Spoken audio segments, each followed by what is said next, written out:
And we are live. Hello, everyone, and welcome to another episode of Translators on Air. My name is Dmitry Kornyukhov. I'm your host. Join me today, my incredible co-host, Helena Tereshenkova. Hi, Helena. Hi, everyone. And our guest today, Volodymyr Kukharenko. Hi, Volodymyr. Hi. Hi. Thank you so much for accepting our invitation and joining us for this webinar. Volodymyr is the CEO of a company developing translation business management system for freelancers and LSPs. But 15 years ago, he started as a freelance translator, and since then, he has been working in all possible roles: in-house translator and editor, translation project management team lead, and CEO of a translation company that he founded in 2010 and made into one of the largest ones in Ukraine.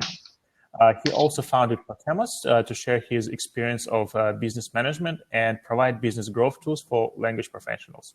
And in today's episode, you will learn how a remote employee is different from a business person and why we as freelancers should choose the second option, why freelancing is not just doing translation without middlemen and getting all the cake, and why you need to use a translation management software and how to fight no time to do it excuse.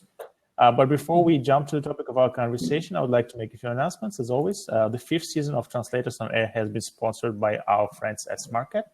SmartCat developed great technology that allows you to use their CAT tool absolutely for free, and they also have a portal where you can find more work, collaborate with your colleagues, and find more translation opportunities. If this is something you're interested in, check out SmartCat by clicking the green shiny button below this video, or if you're watching this in a recording, you can always click the first link in the description. All righty, we have quite a few people tuning in. Hello, Oleg, Leila, Luz, Gareth, Andrew, Rosa, Adriana, Sylvia, Alexander, Maxine, Erin, Deborah, Yelena, Stephanie, Lydiana, Natasha, Irina, Patricia. Thank you so much for tuning in, guys. I apologize if I mispronounce any of your names. We have quite an international crowd here on Translators on Air. People from all over the world tuning in. For those of you who are new to these webinars and watching this for the first time, let me quickly explain how everything works. This is a live webinar. You can actively participate in the discussion by using the chat window on the right-hand side to say hi and hello. And I can see a lot of people are saying hi. Hello, everyone. You can also post questions. And if you want Volodymyr, Yelena, and me to discuss a question, we have a dedicated section for that. It's called Ask a Question, right below this video stream. We have posted some questions in there. You can upload the questions that you like, or if you have your own questions, you can just type your question in there and we will see it and we'll be happy to discuss it during this webinar. And of course, these webinars are best enjoyed with friends and colleagues. We still have a few free spots left. So if you're not super busy, just share the link to this webinar on your favorite social network, invite your friends and colleagues to join us, because more people, more fun. All right, everyone, I hope you'll enjoy this webinar. And Vladimir, over to you. How are you? Okay, I'm good. How was your day? You said you had a very busy day today. Well, that's my common day, to be honest. Something always happens, something unexpected. By the way, when you told me that I accepted your invitation quickly, I was thinking, wow, is it really quickly? It was not a short notice for me, because I mean, I had like a couple of weeks. It's plenty of time. Well, you know, sometimes it's really hard to manipulate the busy schedules of us freelancers. I mean, it seems like we are free to do whatever they want, but more often than not, we are not that free and we're super busy. So thanks for accepting our invitation on short notice. So Vladimir, you already been on these webinars before, but for those of our listeners and viewers who haven't seen the previous episode, can you please tell us a little bit about yourself and how you ended up in this beautiful profession 18 years ago? Well, it was very simple. When I graduated from school, I had problems with my physics teacher. He was putting me down, so I had very bad score at physics. That's why I decided to to search for something, some universities that I will not have to pass physics tests, and it was language, it was linguistics. So that's how I made my way to the university. But of course, it was not simply that way. I was thinking, I was considering what kind of a job I would like, and I decided why not foreign languages. And I've been, as far as I remember, after I graduated the university, and even before that, quite a decent translator, I think.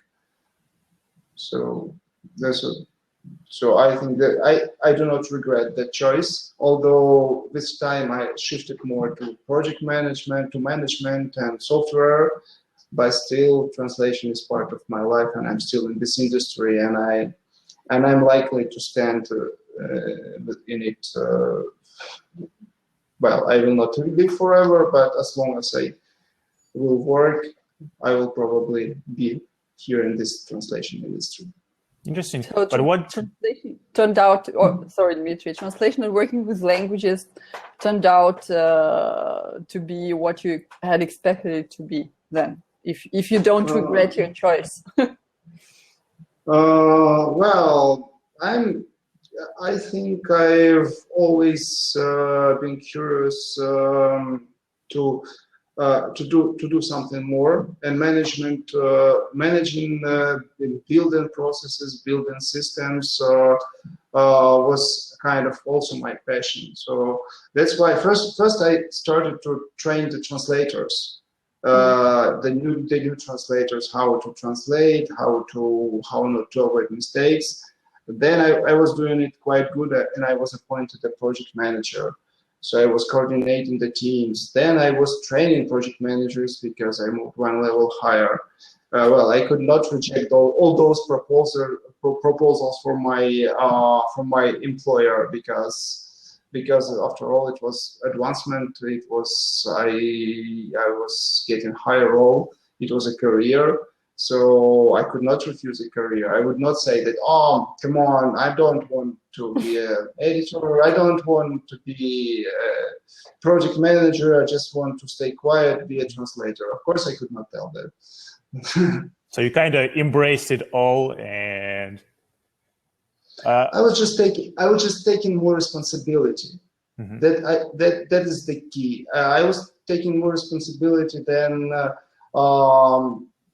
the others, perhaps, or than the position I was working on. And since I was taking more responsibility, I was given more job, and it turned out to be some higher role in the company. Great. But what do you enjoy more, translating or management? Now, I think management, to be honest. Because it's like a building, it's like an architecture. Mm-hmm. You think about something, how it will work, or like in engineering, when engineers think about, okay, I have to make this machine working, or the programmer. By the way, that's why I ended up in programming. One of the reasons. So I like the idea of creating something, of building something, and management is all about that. I have written an article not long ago that busy manager is a bad manager. If you are too busy managing everything and you have no time, that probably you're doing something wrong, because your job is not to fight fire. Your job is to build, to make it work without you. Yeah, build to tune up things. Yeah. Interesting. And I like building the process. Great. What do you think is the difference between a remote employee and a business person?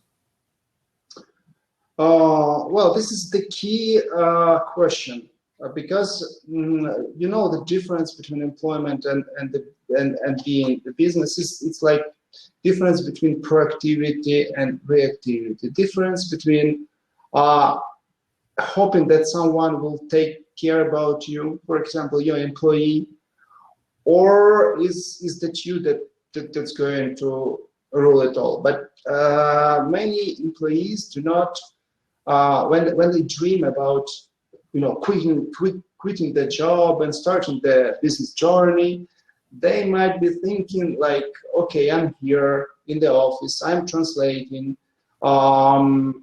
my company, the client paid to my company, my boss takes part of my money, the sales manager takes part of my money, this system administrator takes also some of my earning.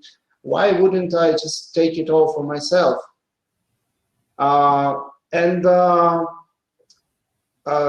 They think, some employees think that when you quit the job and you start freelancer, you will be getting paid for translation only, and you will not, and you get rid of all those people behind you who are feeding on you. So they think that, there are lots of jokes about corporate slavery, that you escape from it, but the truth is that you cannot get rid of it. You just take responsibility of it. I mean, the difference is that when you're working, there are lots of people that giving you jobs, planning your working day, getting clients, etc. And the truth is that in translation company itself takes just like from 10 to 20% of the turnover. They are not taking like twice as much as you. They are just taking it for the management. So that's how the translation company earn money for management. They managing it all, and they take it not for translation but for the manager. So when you quit the job and you are out there for freelancing, you suddenly discover that you cannot be just translating. You will have to do all the jobs of all those people who are behind you in the company that you were working on. And you discover that it could take as much time as translation itself, even more of a time, especially when you are starting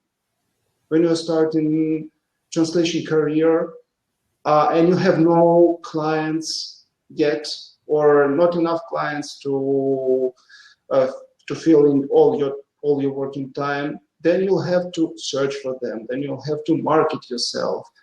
And even when you get the translation job, you will have to think how to invoice the translators. You will have to, keep the accounting somewhere, record, take all the contacts. So everything that the other people were doing, you have to do it yourself.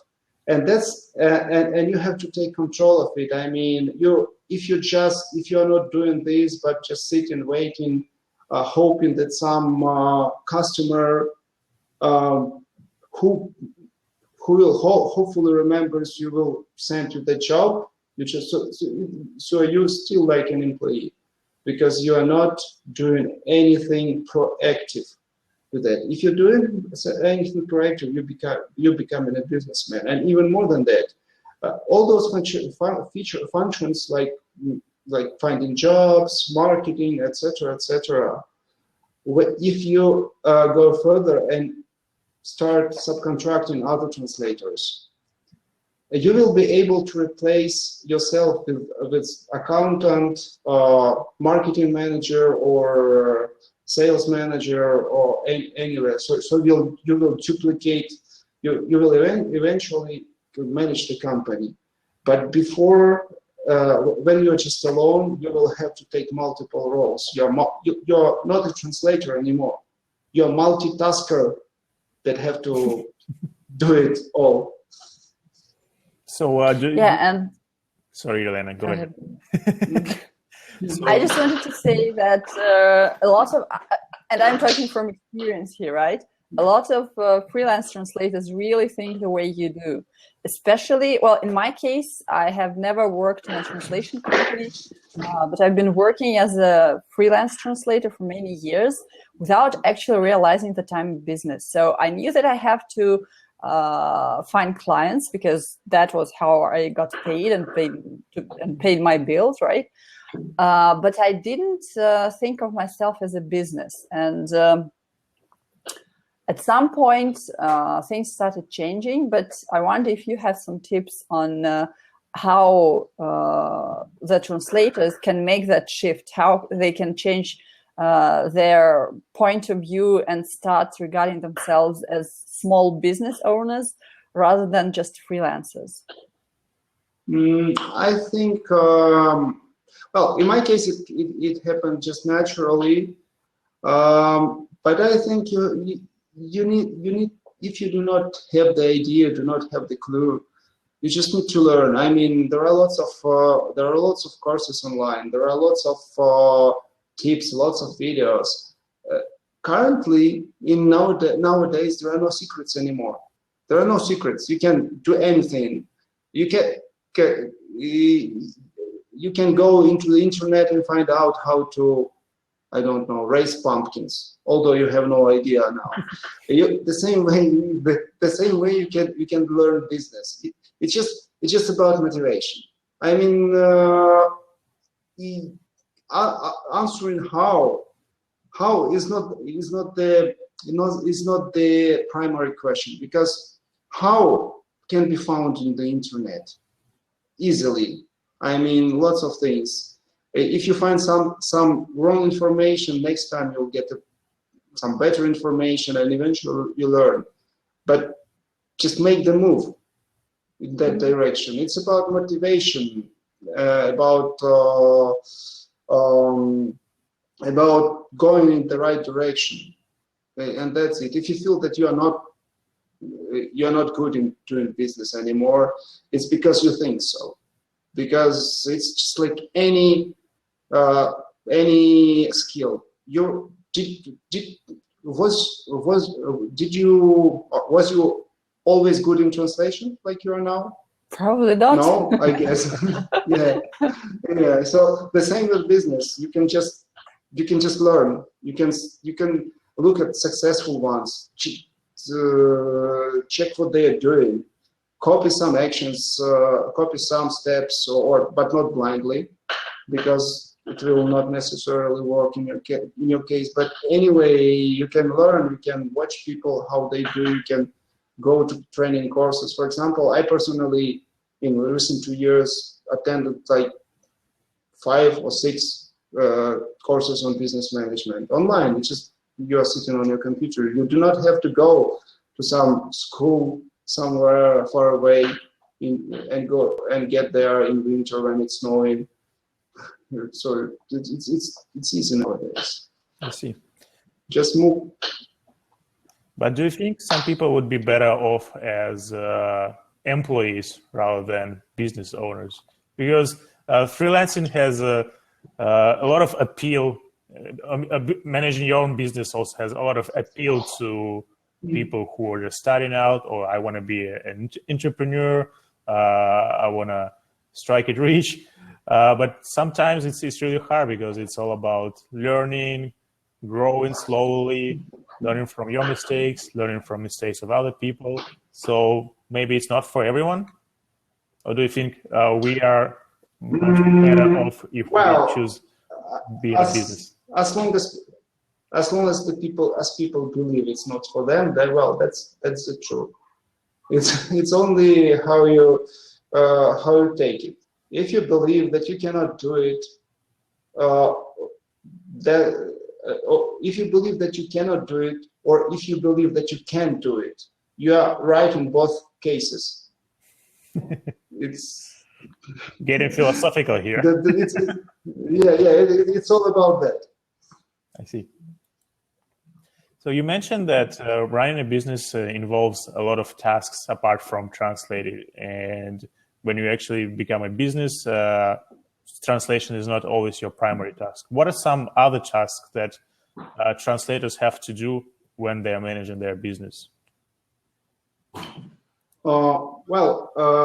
As I mentioned, they have they have to do marketing because they have to make the brand, the personal brand. I know several freelance translators with whom I never worked, but I know them because they go to every conference, they appear somewhere, I see the faces. It just, but I don't have any idea how they can translate. I never worked with them, but they are so famous that if someone asks me if I can recommend any translator, that I could recommend them just because I know them. It's the branding. There are lots of things. You need to make connections. You need to be active online, social networks, meetings like this one.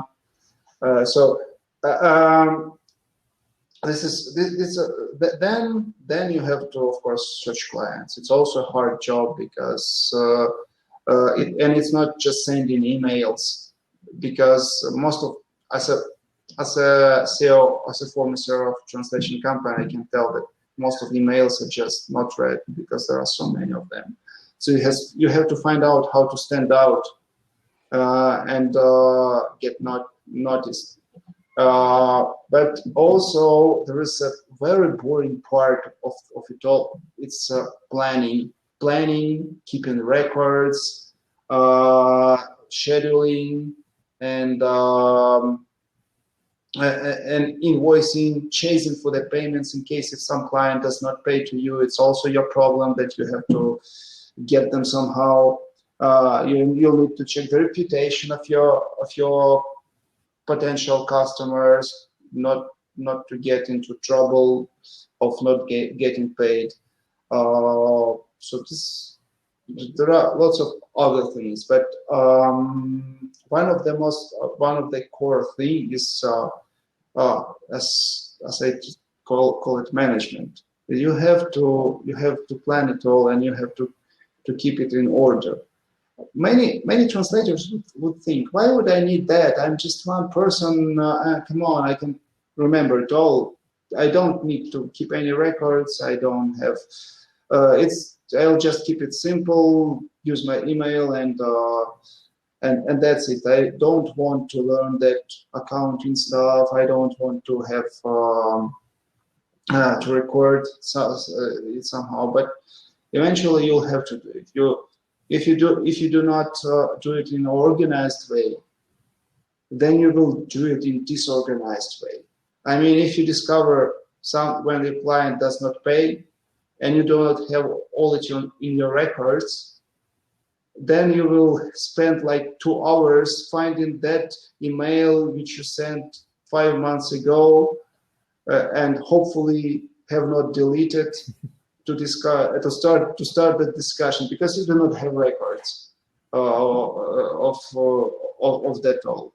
And if you start keeping everything recorded, all projects, all invoices, all purchase orders, and with everything, files, then you'll be organized. Then you will be saving your time, and saving your time is the key, because you are not paid for all these activities. When you are searching for that invoice, when you're generating invoice, when you're trying to find the client, or when you're doing some administration, you're not getting paid for it. So essentially, your hourly payment is not your hourly income is not what you charge for your translation.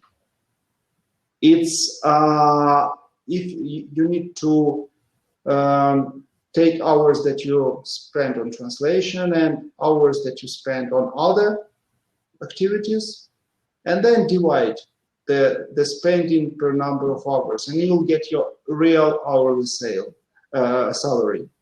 That's it. So, and one of the ways to make your hourly salary higher is to do all these non-translation actions in a more effective way. Spend less time on that, or the same time but with more efficiency. Speaking of which, we have a really good question from Spyros. He says, organization is everything in our line of business. What should we take into consideration when beginning our freelance work? What are some key points we should deal with so that we don't get lost in the process? Well, so the key points is to have the clear vision, as with everything. The goals, maybe I'm telling something that everyone knows already, and and it's not a discovery. But anyway, you need to set the points. If you are a beginner, the translator, you'll still need to have some plans. For example, you need to find your first clients, but you have to think, and it's okay if you start with some lower prices, because you just do not experience.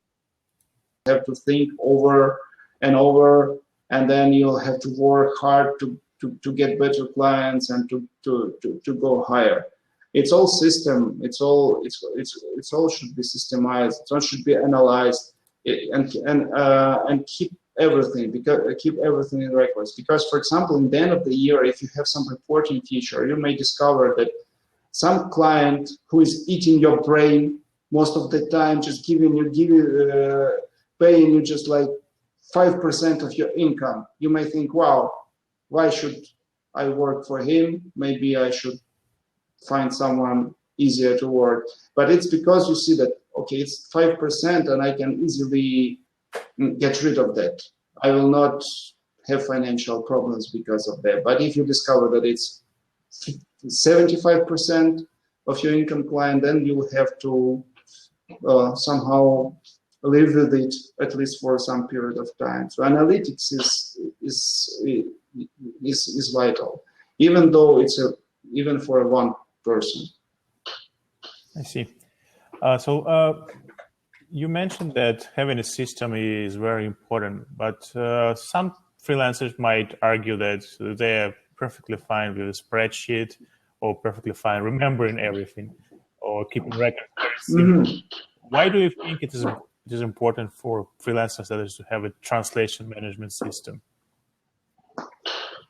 It's more, speaking about the term translation management system, it's been confused by many translators and even translation company owners, because now there are lots of systems with different functionalities. Some of them are enhanced CAT tools, some of them are some connectors, converters. There are lots of things that can be defined by that fall under the definition of translation management system. So I would like to clarify that I'm in translation business management system, so to manage the business. And why would you need it? Well, if you are for several reasons. First, if you just have one customer. If you have just one customer, perhaps you may trust them fully. But even if your customer is a very nice and is a very nice person, a very nice company that never tries to put you down, they are humans after all, and you have to control it. They can sometimes they can just forget to pay you, or their accountant may go to maternity leave and just leave the records as they are, and it can be forgotten. So you have to remember it. And if you have just one client, it might be easy, but if you have like 15 clients with minor jobs, I'm not sure you can remember. It could be I don't remember what research, but you can keep in mind just several objects, and especially the number was 7. 7 for women and 4 for men. Oh, really? Yeah. Yeah. At least you have some advantages. Yeah. Yeah. So, but anyway, you have lots of things. What do you think about sharks? Oh, now you think about sharks. Why? Because I told the word sharks, it has nothing to do with this. This is how I distracted you. So you get distracted. You get distracted every time. So, and you cannot keep that everything, and you will not, and you do not keep that everything in your mind, because after all, you have more creative job to do. If you just keep it everything, you will not have space for anything else. So it's needed to free up your mind of simple data that can be stored outside of your head. So if you are okay without the system, but just keeping it in spreadsheets, the spreadsheet has limited functionality. In spreadsheet, you can just record it, but spreadsheet, for example, does not have advanced functions like storing files, or spreadsheet will not generate the invoice for you, so you will have to go to some other system. So you will have to go some other invoicing system to produce the invoice. Then you'll have to track this invoice somewhere.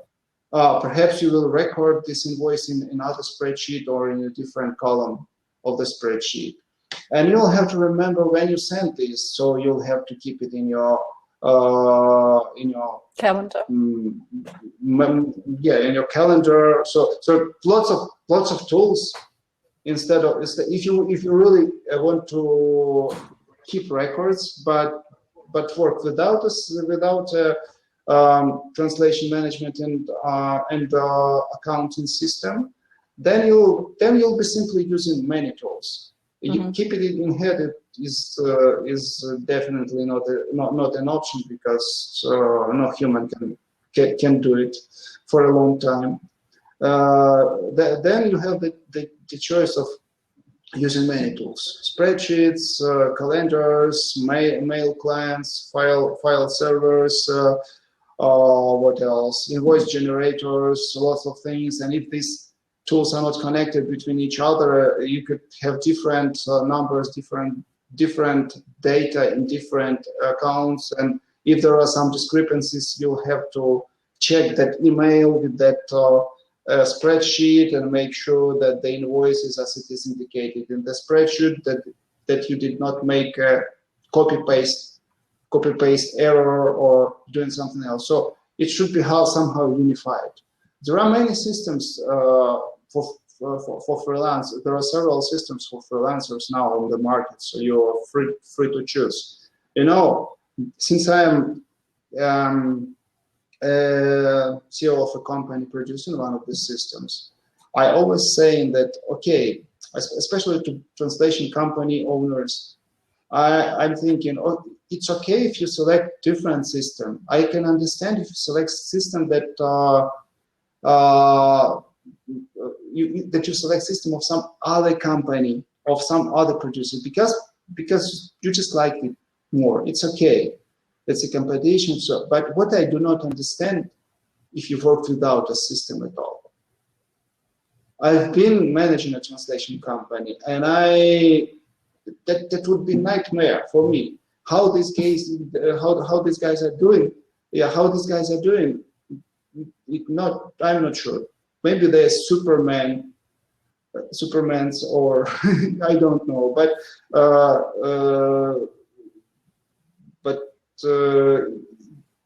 I cannot hardly imagine it. So if you need to grow, if you want to free up your time, then you'll need to choose at least one of the system and work with it. I see. Well, actually, all the tasks that you mentioned, I mean, invoicing, following up with clients who don't pay, writing down, I don't know, PO numbers and things like that.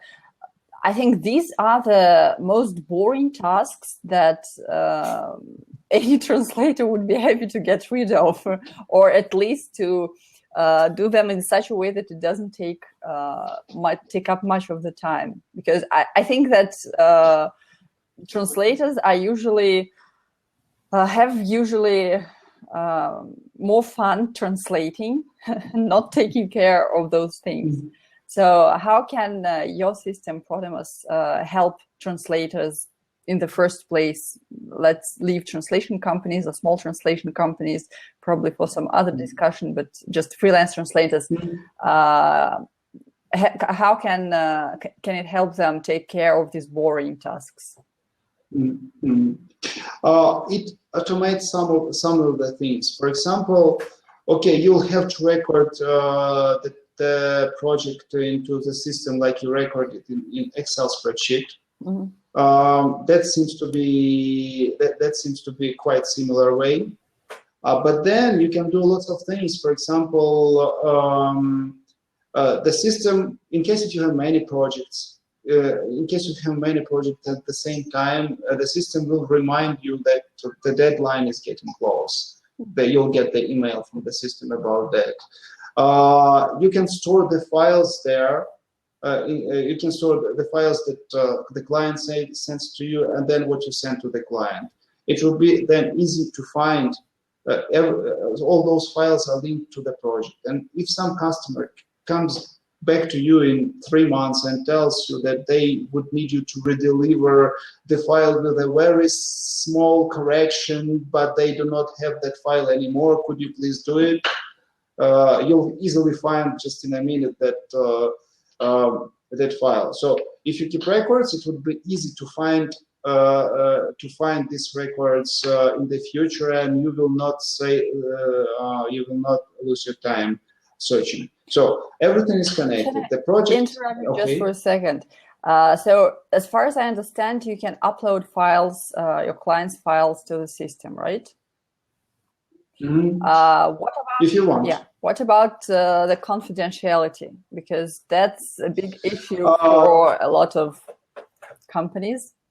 That's the most common question. I guess. That I've been. So if I guess you have some agreements with your clients, mm-hmm. And according to GDPR, if you have some sort of confidentiality agreement with your customers, GDPR requires you to share all vendors that you might be using for all your vendors. That you might be using, that you should share about them. Yeah. For example, if you keep close to what's legally required, you should tell them what email server provider you are using, because you're getting your emails through that, and the email, and technically the email server provider can access it. For example, Gmail accesses your emails, but it does not read it in the traditional mm-hmm. meaning, of course, but it can be your ad. It can give you ads. So according to these requirements, you have to tell your clients what kind of services. If you're putting your files in the Google Drive, you have to tell okay, client, is it okay if I use Google Drive? Is it okay if I use Dropbox? Is it okay if I don't know, connect my computer to the internet because someone could access it. So actually, according to the requirements, you have to share. Just like Protemos tells to all users what services we are using. We are telling who is our hosting provider, who is our emailing provider, who is all the suppliers, suppliers that might be using the information, and what kind of information. So it's so getting back to your question. So if your customer clearly forbids you to use anything, then perhaps, and you sign that agreement with them, then perhaps you cannot choose anything unless you tell them. We can. I mean, it's your relation with your client. Speaking about your relations with Protemos, we have privacy policy. We are GDPR compliant. in privacy policy we clearly state that we do not use and we do not and shall not access the data stored inside of your accounts. So it's legally binding agreement. Our server is hosted in Netherlands, so we have to be directly compliant to GDPR. And after all, it's a serious issue because we want to be, as Protemos wants to be here for a very long time, and the only way to stay on the market is not to compromise, because I mean, if something happens and everyone knows, then that we will lose everything. All years of hard work, all the programmers that have been spending hundreds, thousands of hours, all the investments, huge amounts of money that were paid to these programmers. So everything's gonna burn because of this. So that's why we are taking it very seriously, and we are taking all the precautions, all the precautions that to guard your data. So we did not have any incidents in 4 years, and I don't think we will have them, because we care about it really much. So if it's about agreement between the users and us, then we are fully GDPR compliant. We will not share, we will not tell. No one can access your files, your data, unless you tell your password to someone, or someone steals your mailbox, and then he or she resets the password through that mailbox. So if you take any precautions not to give your data to any third party, any malicious I don't know, software people, then you're safe. Yeah, but in the era of digital technologies, no one is really safe. Well, to be honest, in the era of digital technology, You have to live in the forest or in a cave. Yeah. Exactly, and speaking about safety, statistics shows that it's more dangerous to store it on your computer than in cloud, because your hard drive can just break, fall apart, and you lose your data. Someone could steal your laptop. Someone, I don't know, you can drop it, and something happens. If you do not have any copy in the cloud, like Google Drive, for example, but if you have copy, then you're already using Google Drive, and you're already having this problem with cloud. So unless you're security pro, it's hard to protect yourself from anyone who is really serious about hacking your computer. I mean, it's just a matter that no one needs your data. That's why they do not look into your computer, because many people even turn off cameras. They do like this. Not to show anything about them, because they suspect that some might be spying, and that could be true. I did not check this, but this could be true. So yes, you cannot be completely aware, but if you compare but your computer is not safe. Files on your computer is no safer than they are on the cloud. Actually, they are safer on the cloud, because in the cloud we have to care about it, because we have lots of data, many users, and we have to use all the means to protect them.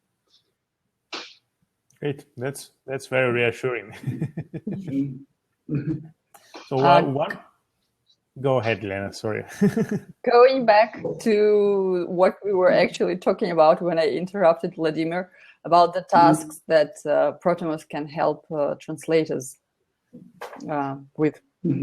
Yeah, I was talking about file storage. As I told, it's optional to store files. If you think that you should not store them, you just store it outside of the system. And by the way, we are going to integrate with Google Drive and Dropbox. So when we do it, it will be possible to store the files outside of Protemos, but still getting linked to the project. But it's another question that you should ask Google or Dropbox. Is my file safe? Are you looking at them? Are you parsing them? So it's the same question that you'll need to ask them. But file storage is just a part of it. Also, the system for every project you enter some data about how much you're gonna, how many words, how many, what is your hourly or rate per word. And then based on that data, you can quickly generate the invoice. So you will not need to go somewhere, typing in all the figures. You will just press the button, and the invoice will be generated in a second or even less. So you'll have ready PDF file that you can send to your customer, and you can enter all sorts of discount, taxes, and everything. So it saves your time on producing the documents. You know, I have one user. It's a company user, but although it's still a good example that I was convincing her like half a year. I was showing what she can do, and she always had no time. But then when she started to use it, started to generate all those invoices, she said, "Wow, I regret that I did not listen to you before, because it saved her so much time." Yeah. So it generates the documents, and when you create invoice, the system remembers how soon the customer should pay to you. If they pay, you record this payment. If they don't pay, the system will tell you by email, "Hey, looks like some customer is not paying. Maybe you should contact them." Then you go to the system and find out, oh, really, there is a problem with that. I forgot about them. It's just $5, but the system reminded you. And so you can contact your customer and find out what's happening. In my practice, it happens quite often. I know that sometimes the customer, it's not because they have malicious intention.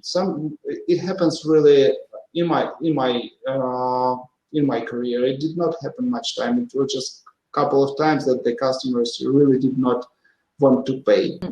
But in most cases, they just forgot. They just forgot, and they had no idea. Or if they had some reasons, like someone gone to maternity leave, your account has changed, and they did not receive your notification about the change, or whatever. Some organizational chaos in their company, whatever. So that's the reason why they forget to pay. And the system reminds you that you have pending unpaid invoices. Another question. Yeah. How does the system know whether the client paid or not? Do I have to put a check somewhere, or can it be integrated? You enter the payment. You have the invoice, and when they pay, you enter the payment, okay. and that's it. Then you have the status of the invoice. Speaking about the integrations, we're going to integrate with as much tools as possible. But now you can just export all the data from the system into Excel spreadsheet. If you are using some other accounting templates, accounting software, or whatever for the purpose you need, you can just export it to Excel spreadsheets, and then you can process this data for whatever purpose. So it's not locked in the system. You can, if you want, you can export it outside and use it outside. I'm thinking that it would actually be great to have a system like this integrated with an accounting system. On the other hand, it would be really difficult because of all the different systems, first of all, and then all the different accounting procedures around the world. So if Protemos is something that people use in different parts of the world, in different countries, then it's virtually impossible to integrate it with all accounting systems that those people are using. Yeah.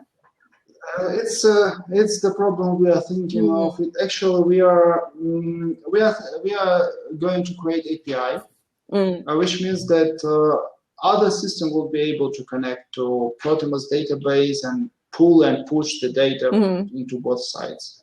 So, and accounting systems could be, in that way, an accounting system could be integrated. But in that case, the users or these system developers will need to build all those integrations. So now the question is not if Protemos wants to integrate. The question is if the other party wants to integrate. But even without that integration, most accounting systems, they have import features. So in every accounting system, you can just push import button, upload Excel spreadsheet, and here you go. You have that data into the system. So in view of that, you can export data from Protemos and import it into other systems. So it's doable, and it's functional workaround that you can use now. Yeah. Interesting. Do you have any plans to integrate with PayPal or Stripe to allow customers to pay invoices online? Just several days ago, I was conducting a webinar on pros.com platform, and one of the users requested the same. So I entered this user request into our tracking system. It's a really nice idea. If you are in Protemos and you push the button "Pay me" via PayPal, and you have the payment request in PayPal, that's a really nice idea, and I think we will do it sooner or later. But it's not only PayPal. It could be SmartCat payment platform, or it could be ProsPay. Oh, by the way, we are integrated with SmartCat and with Pros. That's why I'm mentioning them in the first place. The reason unfortunately, the PayPal payment won't work for Russian users because Russian legislation prohibits companies using electronic money paying each other. That's I don't know if it's the same in Ukraine, but it is like this in Russia, and it's just really stupid. Ukrainian companies do not, even Ukrainian residents cannot accept PayPal. So PayPal is actually not functional in Ukraine. You can use it to pay something, but you cannot accept. We can actually accept payments as companies, but we can accept payments only from persons. So not from other companies, only from individuals. Yeah. Yes, it's legislation requirements. So yeah, I'm not sure how to deal it for the our heritage translators. From the USSR. Yeah, but legislation always screws us over. Well, the companies may solve it by registering in a different country. But for freelancers, it's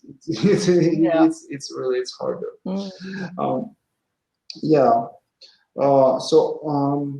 Another feature that I would like to mention is that the system generates the financial reports. So after several months of keeping all records in Protemos, you can go to finances report and see the dynamics, how much you are getting every month and how it was changing.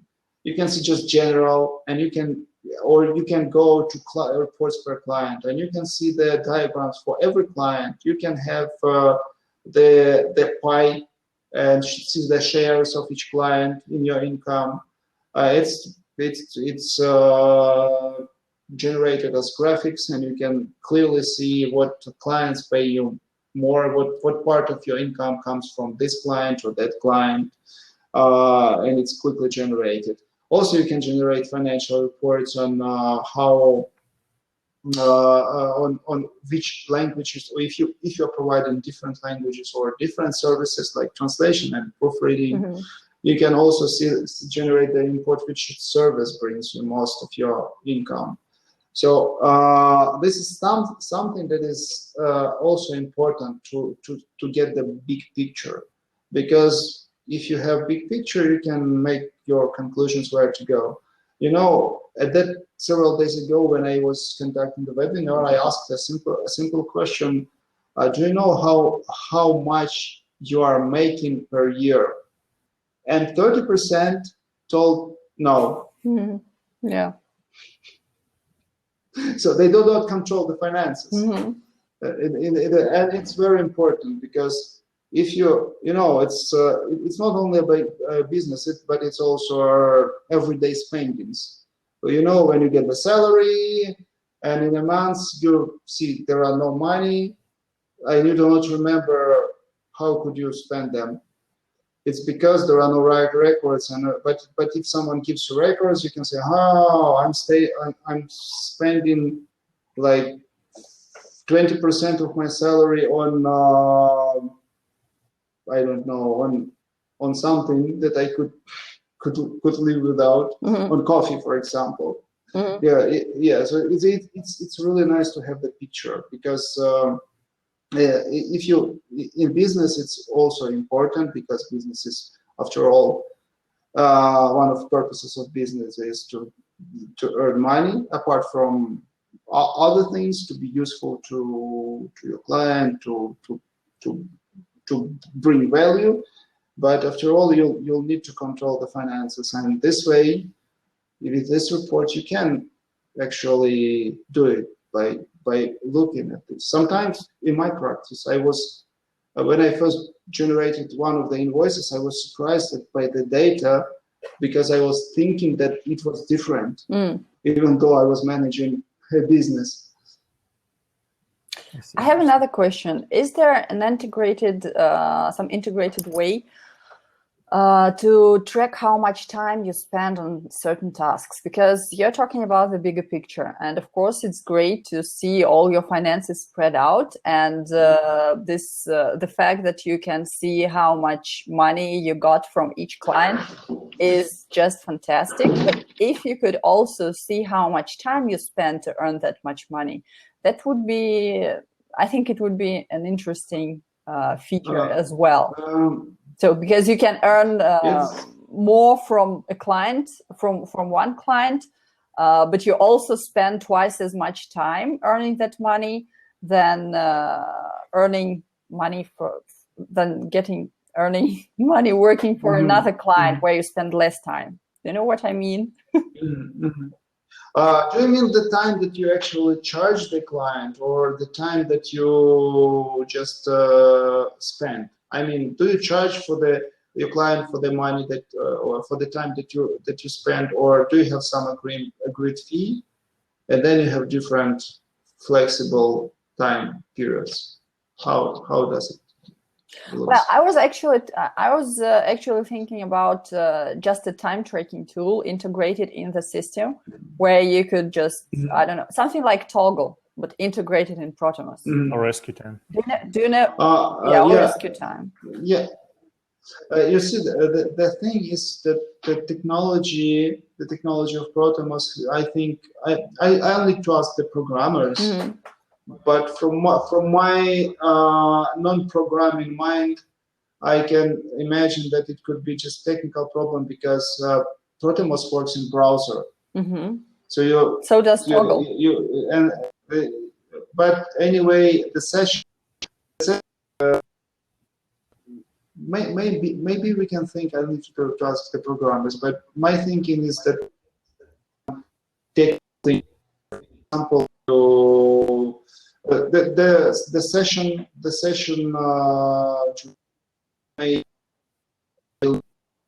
if you are not doing any actions for quite a long time, which can just you can just log out automatically. Yeah.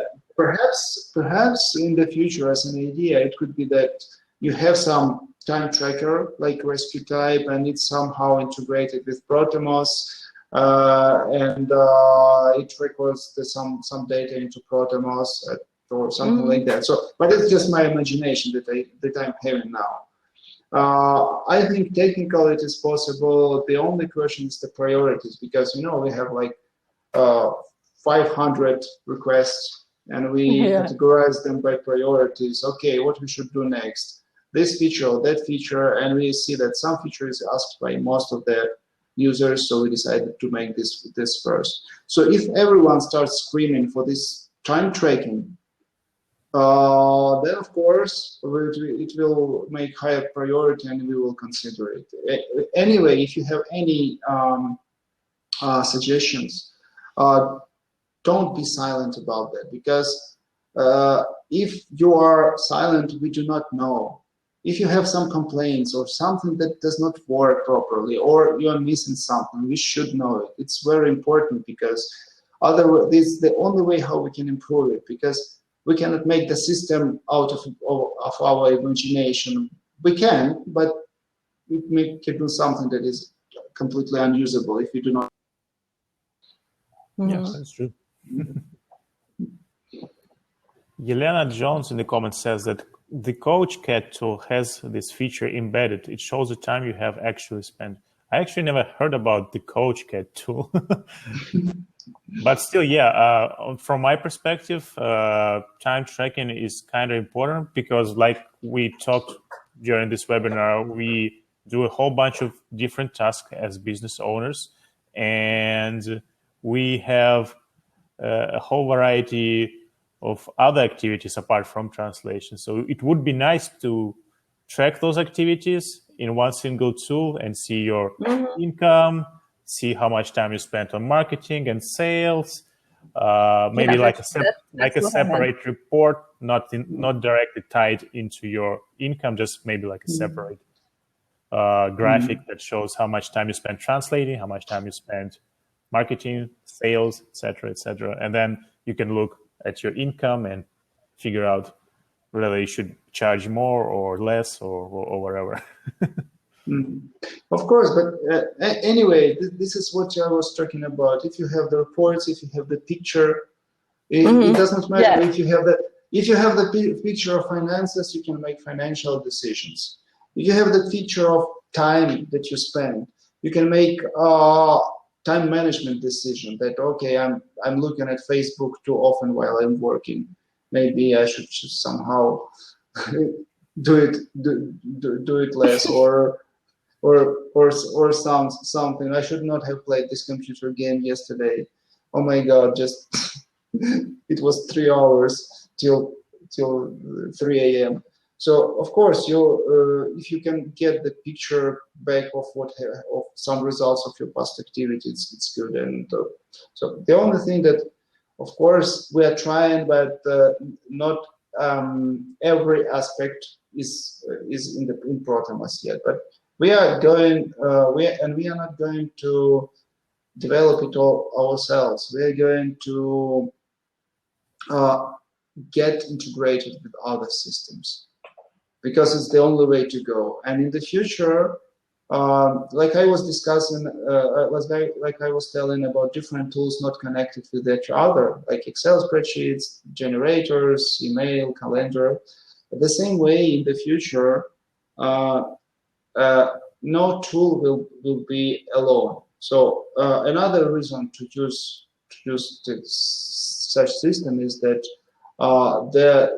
in the future, most probably those of them who do not want to die out will integrate with many other tools, and that's why you have all your data in different things. You know, that scary Google integration, when you do not know why and how Google knows that you have a flight today and you have reminder in your calendar, although you did not tell Google, but it tells it helps you. So the same way, the systems, the tools will be linked to each other and integrated. We have a question from Gareth. He's asking, I see that Protemos is free for freelancers. Do freelancers have access to the full set of features, or are there any restrictions?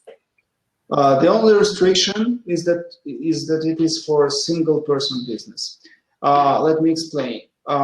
If you are a freelancer, if you are one person and you do not subcontract your translations to other translators, then you may use freelance versions. Because in freelance version there are no vendors, but in enterprise version you have vendors. So in freelance versions you have just clients and projects.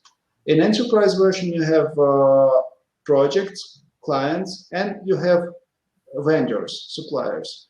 So you can keep you can record the project from your client and give it to your translator through that system. So this is the only limitation. And because of that, freelance version does not have vendor module. You cannot track how much you spend on your translators.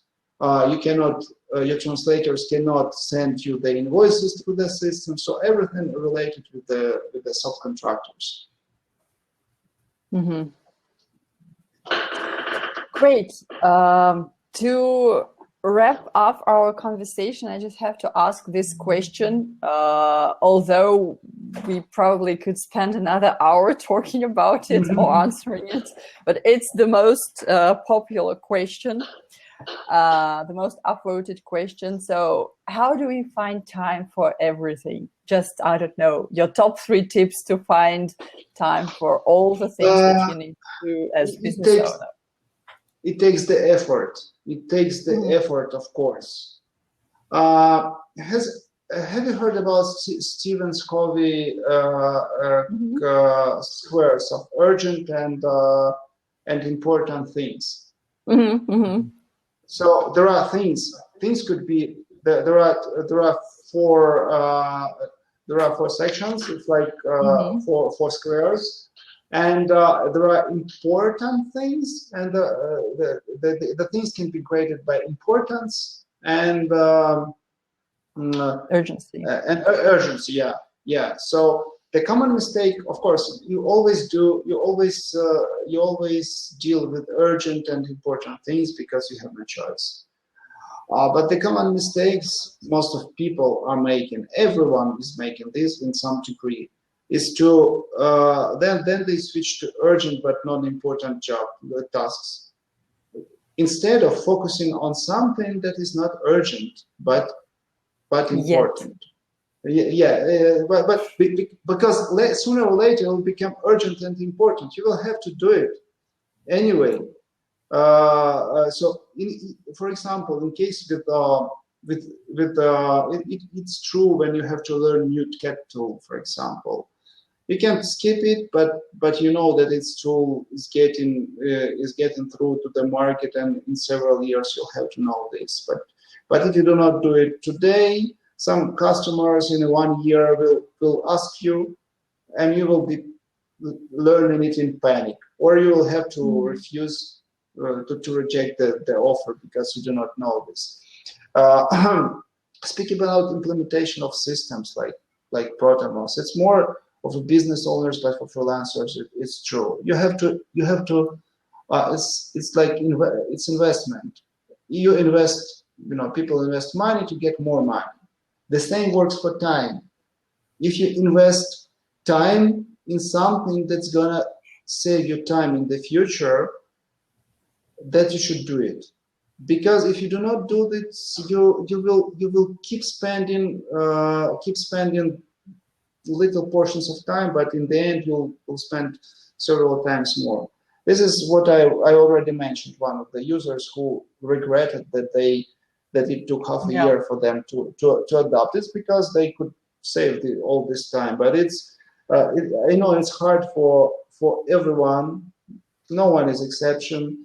To stop, to think, not to do things in a hassle. Just find the time to get rid of those urgent things like the houses are on fire, the horses are running. This is Russian proverb. I translated it literally, but